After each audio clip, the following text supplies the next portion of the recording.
like to say that I'm an alcoholic because, not that I'm not an alcoholic, totally an alcoholic, but I feel like it's a really heavy coat to wear, like it wears me versus I'm wearing it, or like it's a part of me. And I also like to say that I'm a non-practicing addict because it makes me sound like I'm more open-minded. Like it wasn't just the booze. Super into, I was like into dating, whatever. But I also think it's difficult to say that you're an alcoholic because I feel like it just like stops the conversation right away. Like people are like, "What's up with you? Tell me about yourself." And you go, "Oh, I'm an alcoholic," and they're like, "Okay, cool." Cool, yeah. That's great. I don't know what to say about it, you know what I mean? And I am an alcoholic. So I think that the only way to say that you're an alcoholic outside of an AA meeting and have the conversation continue is to have something like super bananas to say on the opposite side of it. Like, so tell me about yourself. Oh, I'm an alcoholic. And a 2-time gold medal Olympic downhill alpine skier. Really? 2 times, tied for bronze once, but but that didn't usually happen. So anyways, I like to say that I'm a non-practicing addict because it starts the conversation. Because some people go, well, what else were you into? And then it's like a whole slew of things. So then I started talking about how alcohol was my main, but I was also really into a lot of other drugs, and the list of drugs that I didn't do is a lot shorter than the drugs that I did do. So I never was into opiates because I'm allergic. You can have that. I have an allergy. So that probably saved my life. Which is so weird, because I just remember so many times people would be like, "Do you want to do this?" And I'd be like, "No, I'm allergic." But the cocaine's fine. Not allergic to that, turns out.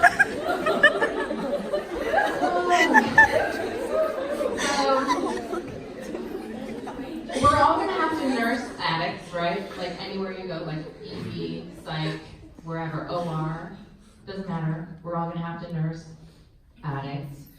And now I'm going to say something really, really terrible, and I'm so sorry, but probably statistically, I'm not the only addict in the room, right?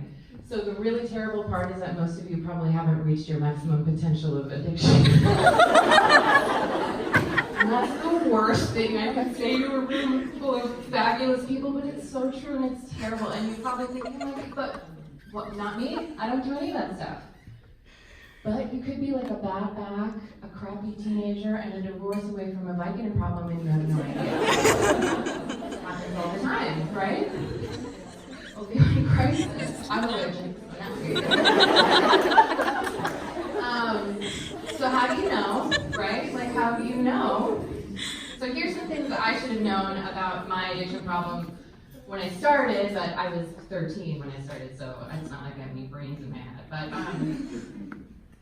well, that's the first. I should have known that starting at, like, if you're chugging booze at 13, like 3 years after you're 10, so maybe there's an issue that you should be addressing. But also, so I had this note card and then I lost it, so I had to rewrite it. So somewhere around here is like a note card full of really random things.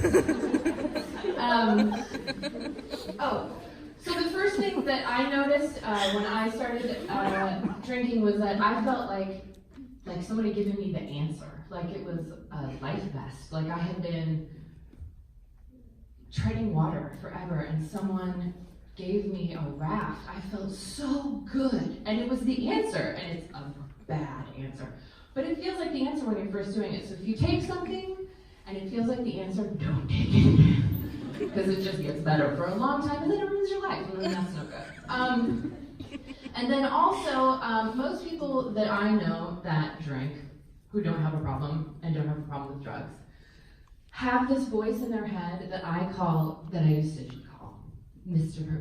Professor, please. Responsible. Good for you. But I think it's the voice that goes, so I hear, I've never heard it, but it's the voice that goes, Well, we've had one or two, and let's not be an idiot and ruin our lives. Let's go home and have coffee and go to bed and wake up and not feel shame in the morning. That'd be a good idea. I don't have that voice. I have this voice. You know what's better than 1, 2. You know what's better than 2. You know what's better than 5 bottle. You know what's better than 5 bottles? All the bottles. You know what's better than all the bottles? All the bottles of drugs and carton of cigarettes. Let's hitchhike down to LA, check into the Chateau Marmont, OD in the Jim Belushi suite. Let's burn it down. That's the voice that I have. Every time that I drink. I usually don't make it anywhere, like I usually just pass out, but it's a nightmare. So if that's the voice that you hear, don't do it again, because you can't slow down. Also, I was a blackout drunk. I blacked out the first time I drank when I was 13, and I blacked out every single time after that, which is really gonna blow your doors off. When I tell you how many times I drank after that. So I blacked out for 15 years. Because when I was 18, I started drinking every day, and I drank every day for 15 years, so I was 33. In the last 5 years that I was drinking, I drank earlier and earlier and earlier in the day. Sorry, I feel nervous, like my voice is being googly, so. Because I feel weird about talking about the vomies. So I drank earlier and earlier in the day the last 5 years that I drank. And then the last 3 years that I drank every day, all day. All day. And so then I blacked out every day, all day. So I vaguely remember the last 5 years that I drank, and the last 3 years that I drank, I don't remember anything. So I have pictures of me out there. Luckily, this is before cell phones really kicked in, so thank God there's no mercies. But I have pictures of me out there that people are like, remember this? And I'm like, no, I have no idea. Or, you know, when you're a blackout drunk, you wake up weird spots. Like one time, I was telling Elsa the other day, one time I woke up at the coast. That's different. I wonder how that happened. But it's not like all hilarious, because one time I woke up downtown in the bus mall in Portland at like 2 a.m. How? I don't know. And then the shame of those moments build and build and build and build, and then you keep drinking, you keep drinking, you keep drinking. So over those 15 years, there was a lot of behaviors that I'm not going to get into, mostly because it would melt your admin space. It really would. But also because I'll just write a tell-all book someday and you can buy it. And you buy it on Amazon. What you want to know? It's going to be good. But there's a lot of shame that goes into that type of behavior, and there's a ton of shame that gets you into that type of behavior, and then once you're in that type of behavior, it's really hard to get out of that type of behavior. And also, you're hanging out with people who you're sure are going to allow you to have that kind of behavior, because why would you hang out with sober people? Because they're going to notice how terrible you are all the time. So where are we? Oh, okay. So the last 3 years I drank every day, all day, and here's my routine. So I would wake up at 5 a.m., and I would drink about a half a bottle of wine till around 8, and then I would go back to bed, and then a couple hours before work, I would wake up and I would drink a bottle of wine, white wine, because I couldn't drink red anymore because I was throwing that up, so why stick to that?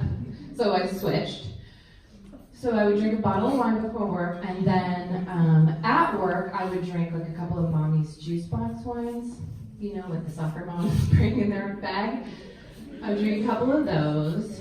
So now we're at like 2-3 bottles of wine just to get to 0. And this is just to work, like just to be able to hold a pen or talk to people or whatever without passing out, vomiting, shaking, whatever.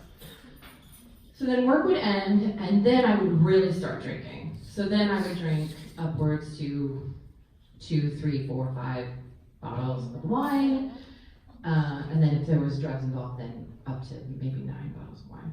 So, and then cigarettes, and then whatever else I could get my hands on. So it was terrible, and I was living a really terrible, empty life. And by that point, I hadn't felt authentic joy in like, I don't know, 8 years. It's really, I hate thinking about what a sad, sad human I was. Sorry. Taking this sip of water, don't look at me. Okay. So then one day, the biggest alcoholic that I knew besides myself, who I thought was way worse off than me, said, hey, so I think alcohol is really ruining your life. And for an Adventist comparison, it would be like running into Judas in the street and having to be like, yeah, man, you really let down your friends. You should betray Jesus? Yeah, but we're not talking about me right now. So I couldn't even believe that this person was saying this to me, because I thought, if you think that I have a problem, I have the problem. Like, nobody's seen a person. I'm just, yeah. So I needed help. And by this time, I had psoriasis all over my body. I didn't have an inch of my body that didn't have psoriasis on it. I was very overweight. I was losing most of my hair. And I wasn't eating anymore. So I was instead drinking V8, the salty kind, which I think we all know that like one V8 has enough salt to like cure a shed full of hands. And so my sodium level was, it was just a recipe for death. And my pee looked like iced tea, sometimes like coffee. I was gonna die. So I called my folks and I said, I need to come and visit. And immediately they were like, oh my God, what's wrong? Something's very bad. And my dad said, okay, one-way ticket or two? And I said, one way. And then they were like, okay, something's going on. So my mother immediately is like, are you pregnant? No, you might want that to be a reality after what I'm about to tell you. So I get on the plane, and then I have my last drink in the Denver airport at 2 o'clock in the afternoon on April 1st, 2008. It was a cool glass of white wine and a cigarette. Watch the planes come in. Thank you. And then I had to go, and then I had to tell my family that I was an alcoholic, and it was the worst moment of my whole life. I can't ever think of a worse 5-10 minutes than having to sit and tell my family that I had failed at everything. I couldn't even adult. I couldn't even be a normal human. I couldn't even get it together enough to not be a drunk. And I felt so rotten, I can't even tell you. And the first person to say anything was my sister Holly, and she said, I'm so proud of you. And I just collapsed. Because it had been so long since anyone had said something nice about me, and it had been even longer since I'd had any nice thoughts about myself, and I just couldn't handle it. It would have been easier, I think, if she just would have screamed at me or something, but the kindness that she showed, and it wasn't allowing, it wasn't enabling, it just was like, I'm so proud of you, and then now what do we do? I think, in retrospect, I realize now that planted the seed for me for nursing. I didn't know it at the time because I was like 10 minutes away from detox and I was about to go absolutely bananas. But so she said, now what do we do? And my mom said, well, let's do laundry. And I said, okay, great. And then I haven't had a drink in about 2 hours, so detox is about to set in, and I don't know what's going to happen. And none of us knew it was going to happen. And I can't believe that I thought I was going to be able to go from 9 bottles of wine a day, essentially, and whatever else, to 0 and be probably fine. Because that's not how it works at all. This is how people die, like all the time. And the more that I'm in nursing school, the more I realize that the miracle of me living through this experience is through the roof. I should have died. Just the sodium, it's insane. Anyway, so the first couple of days were filled with classic symptoms of sweating and vomiting and diarrhea and all the icky blah blah blah of detoxing, which I thought was going to be the end of it, and then the encephalopathy kicked in. So you guys all know your path, though.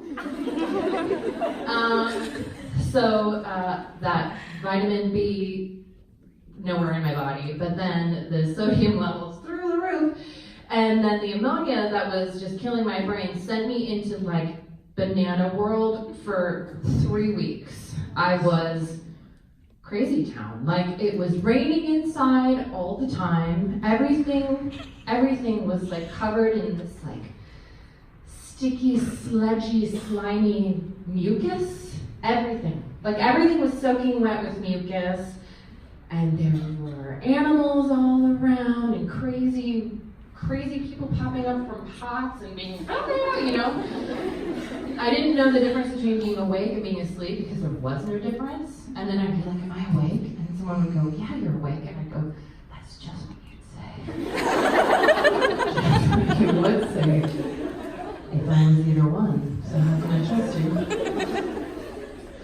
I could hear my hallucinations, I could feel, I could taste, the whole thing. So it was like being in the Matrix all of a sudden. Like, how do you know what's real? Well, you don't, because you're having encephalopathy, and so I have a very empathetic view for people going through that, because it's the worst. I think it was Marie the other day who was like, do you like cats?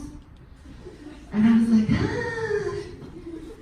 So the scariest thing that happened to me was during detox. I know this sounds crazy, and it doesn't sound that scary, but it was the scariest thing I've ever lived through.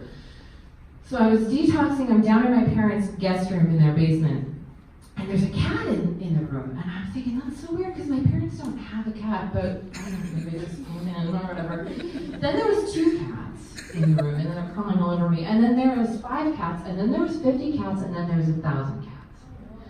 And then there was 10,000 cats. And then there was so many cats, and they were purring so loud that I thought my head was going to explode. It was the loudest thing I've ever heard, like louder than a jet engine of cats purring.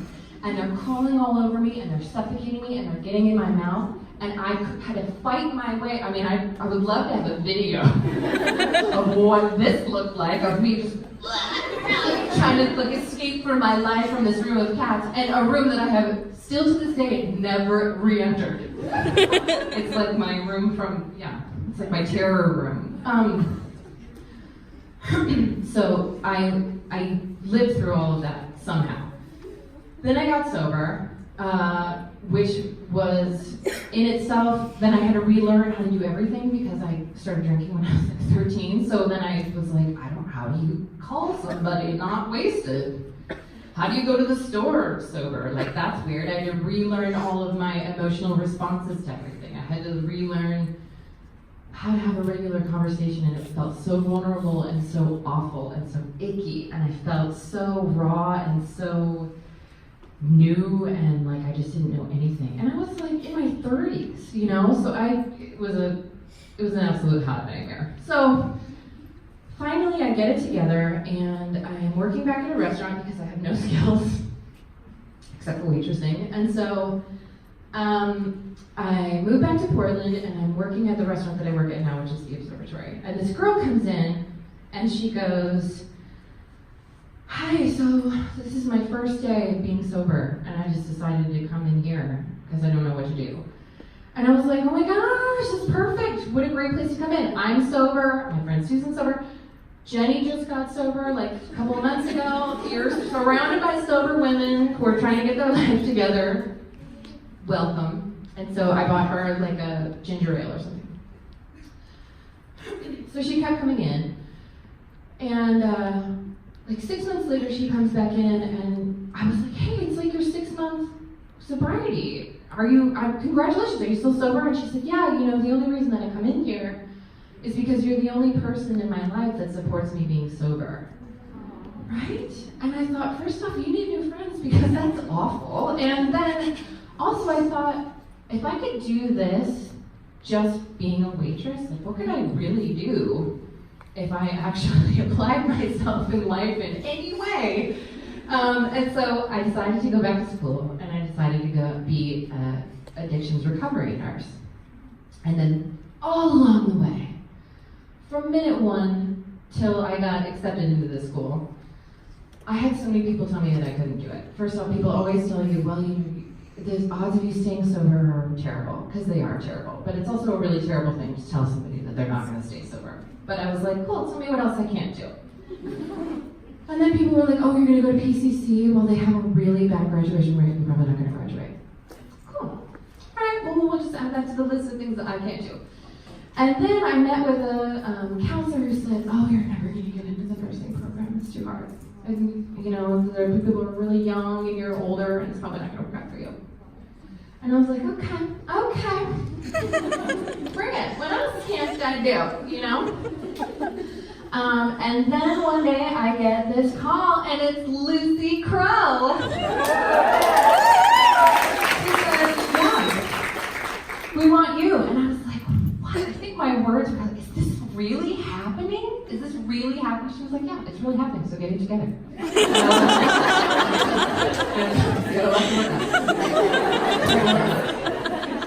So, time is money.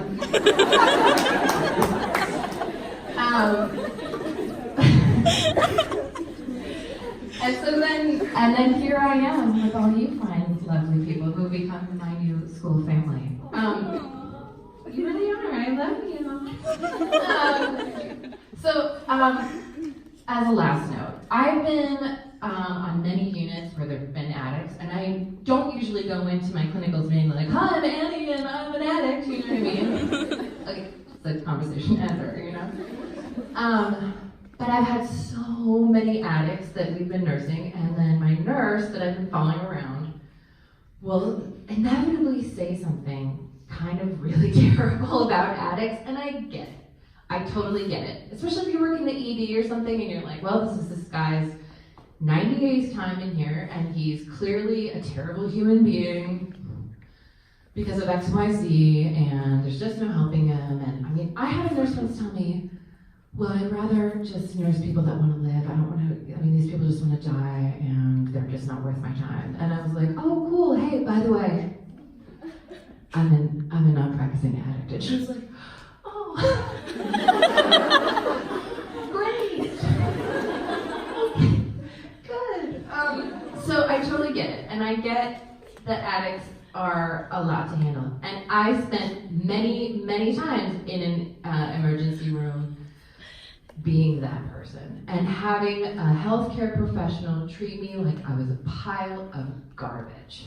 And they really didn't need to, because I already felt like garbage all the time. I felt like a worthless person all the time. And I wasn't drinking because I thought it was a good time. I was in the beginning. But many years into it, I was drinking because I was an addict and I couldn't possibly find my way out. I just had no concept of a way out. And denial is huge, and we all know, we've studied it. But they're just, my sister saying, I'm proud of you, just sent a message to me that I was like, well, maybe I could just be that person that says, I'm proud of you. What do we do now? Now let's put a plan in place, you know? So I get it, you're all gonna be nurses, and someone is gonna come in and you're gonna be like, oh. But maybe you'll be the person that says, I'm proud of you, let's do something about it. And maybe you won't, maybe they'll be like, oh, get out of here, and you can be like, well, we'll see you next Tuesday. See you Thursday, Jack, thanks for stopping into the ED again. But hopefully maybe one time, if one person in here gets one addict to clean up their act, then we've all done our job.